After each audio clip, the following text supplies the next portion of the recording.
গামাপজ সফটওয়্যারে স্টক মেনুতে স্টক রিপোর্টের সুবিধা নিয়ে এবার আমরা আলোচনা করব। প্রথমে আছে স্টক সামারি রিপোর্ট। এখানে ক্যাটাগরি, ব্র্যান্ড, প্রোডাক্ট অনুযায়ী স্টক রিপোর্ট দেখা সম্ভব।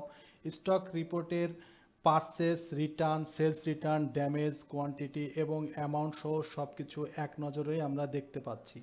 তারপর দেখতে পাচ্ছি স্টক রিপোর্ট বাই ব্যাচ, অর্থাৎ আমার ব্যাচ অনুসারে এবং প্রোডাক্টের এক্সপায়ারিটি ডেট অনুসারে আমি এখানে দেখতে পারবো। পারচেস আইটেম রিপোর্ট, অর্থাৎ আমার প্রত্যেকটা পারচেস আইটেম অনুযায়ী এখানে রিপোর্ট দেখতে পারবো, অথবা ডেট অনুযায়ী আইটেম রিপোর্ট দেখা সম্ভব। তারপর রয়েছে ওয়েস্টেজ, ড্যামেজ, প্রোডাক্ট এন্ট্রি, অর্থাৎ কোনো পণ্য নষ্ট হয়ে গেলে সেটিকে এন্ট্রি দিয়ে তার প্রত্যেকটা প্রোডাক্ট অনুযায়ী ড্যামেজ রিপোর্ট দেখা সম্ভব।